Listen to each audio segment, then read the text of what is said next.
কেমন আছো বেবি তুমি এখানে কেন? আল্লাহ আমার কপালটা কি ভালো, আজকে সকাল সকাল আমার বেবির মুখটা দেখে দিনটা শুরু হলো। আচ্ছা তোমার হাতে জুতা কেন? জুতা ছিঁড়ে গেছে নাকি? না, জুতো ছিঁড়ে যায়নি, মাঝে মাঝে পায়ের জুতো হাতে নিতে হয়। ও হ্যাঁ, ভালো ভালো। আচ্ছা বেবি তাহলে আমি আসি আসি হ্যাঁ। এই দাঁড়া দাঁড়া, তোর কি কাজ আছে সেটা আমি ভালো করেই জানি। তোর হাতে কি ছিল রে? ও হ্যাঁ, আমি জানতাম তুমি আমাকে ভুল বুঝবা। আসলে হচ্ছে কি জানো, আমার এলাকার বড় ভাই আছে না, উনি আজকে সকালে আমাকে ডাকছে, ডাকার পর বলছে ইমরান তুই দোকানে যাবি, তারপর একটা সিগারেট জ্বালে আমার জন্য নিয়ে আসবি। এই জন্য আমি ওনার জন্য নিয়ে আসছি। উনি তো আমার বড় ভাই হয়, ওনার কথা না শুনলে তো আমায় দিবে না, আমি তোকে আর ভালো করতে পারলাম না। তুই এত মিথ্যে কথা বলিস, তুই এত মিথ্যে কথা বানায় বানায় বলতে পারিস। তোর না কবি হওয়া উচিত ছিল, বুঝলি? বেবি জানো আমি না একটা তোমার জন্য কবিতা লিখছি, শুনবা? শুনবো, কাছে আয়। না না, কাছে থেকে না, দূরে থেকে বলো। জানো তো কবিরা তো বলেছে যে দূরে গেলে ভালোবাসা বাড়ে, আমরা দূরত্ব বজায় রাখি, আমাদেরও ভালোবাসা বাড়বে। তোর ভালোবাসার গুষ্টি মারি, তুই কাছে আসবি না আমি যাব। না না থাকো, আমি যাচ্ছি। আর ওইটা আঙ্কেল না, আঙ্কেল আবার এখানে আসতেছে কেন?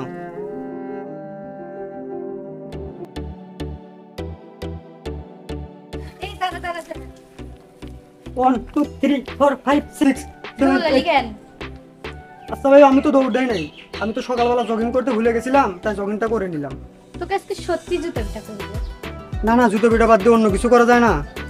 আচ্ছা বলতো, আমি কি তোর খারাপের জন্য এগুলো করি? আমি তো তোর ভালোর জন্যই করি। আজকে তুই কলেজে যাসনি, আবার এখানে এসে ঘুরে ঘুরে সিগারেট খাচ্ছিস। ওই দিন না তুই আমার গাছে বললি যে আর কোনোদিন সিগারেট খাবি না। এখন আমি যদি মরে যাই, তুই তো ঠিকই অন্য কাউকে খুঁজে নিবি। তোমার যদি আমাকে মারতে ইচ্ছা হয় তাহলে মারো, তবুও এ ধরনের কথা বলিও না। বেবি দেখো, তুমি যদি আমাকে মারতে চাও মারতে পারো, কোনো সমস্যা নাই। তুমি যদি তোমার এই সুন্দর হাত দিয়ে আমাকে মারো তাহলে তো তুমিই ব্যথা পাবা, আমি তো আমার চিন্তা করতেছি না। তুই ঠিকই বলছিস, তোকে আমি মারবো না, তোকে তো হাত দিয়ে ধরতেও আমার ঘৃণা লাগে। আল্লাহ বাঁচাইছে। হ্যাঁ আমাকে ধরিও না, আমি তো আজকে গোসলও করি নাই, দেখো বন্ধু করতেছে। ভালো, তুই তো আমাকে নিয়ে অনেক চিন্তা করিস। এবার কান ধরে উঠবস কর। মানে? তুই কান ধরে 20 বার উঠবস কর। কি বলো এইগুলা? সবার সামনে মানুষ কি বলবে? তুই কি আমার জুতোটা আবার হাতে নেবো? তুই কি চাস? না না থাক থাক, আমি কান ধরে উঠবস করতেছি।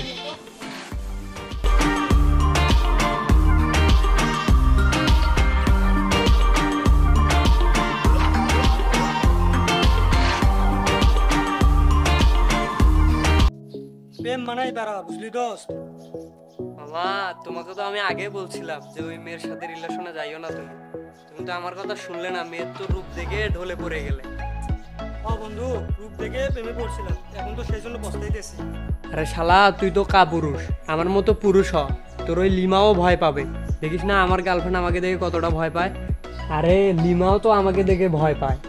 দেখা হলে তো আমাকে ভাইয়া ছাড়া কথাই বলে না। হ্যাঁ দোস্ত, লিমাও তো তোকে ভাইয়া ছাড়া কথা বলে না। আচ্ছা দোস্ত, কি করলে লিমা আমাকে ভয় পাবে রে? এটা কোনো ব্যাপারে না মামা।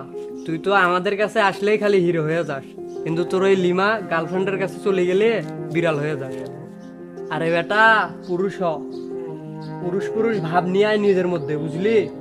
লিমা যদি তোর উপর রাগ হয়, বুঝছিস, তুই ভয় না পেয়ে তুইও ওর উপর রাগ হবি।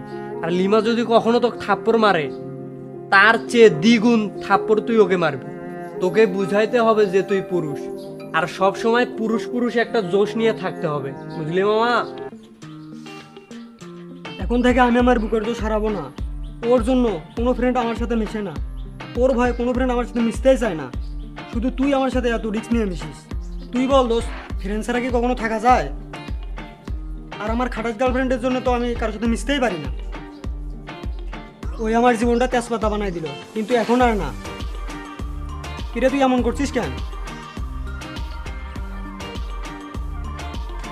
বেবি তুমি এখানে কখন আসলা? এখনই আসলাম বাবু। এখনই আসলা? তোমার সাথে কিছু কথা আছে। কি কথা বলো? এদিকে আসো। না না, কাছে যাইতে হবে। হ্যাঁ আসো, কিছু করবো না। থাপ্পড় মারলা কেন? এত বড় সাহস তুমি আমার গালে থাপ্পড় মারো? বেশি কথা বল না, আরেকটা কিন্তু মারবো। সাহস থাকলে আরেকটা মেরে দেখাও। আল্লাহ জোরে রাখছে নাকি? বাবু আমি তো আসতে মারছি, ব্যথা পাইছো তুমি? আরে আকাশ আমায় মারতে বলছে।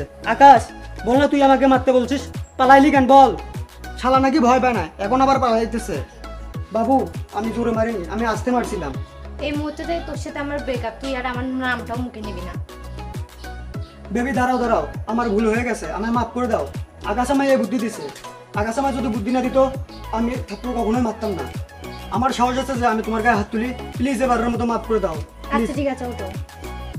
মাফ করে দিবা তো? হ্যাঁ উঠতে বলছি তো, ওঠো। আমার হাতটা দাও। মাফ করে দিতে আবার হাত লাগে নাকি? মুখ দিয়ে মাফ করে দিলেই তো হয়। আচ্ছা ঠিক আছে, আমি তাহলে এখন গেলাম। না না, হাতটা নাও, হাতটা নাও। আহ আহ এটাই তোমার শাস্তি, এখন তোমাকে মাফ করে দিলাম। শাক শুননি খাটাইস, বাপ মা জীবনে মাংস খাওয়াইনি, আমায় বললো তো আমি মাংস খাওয়াইতাম।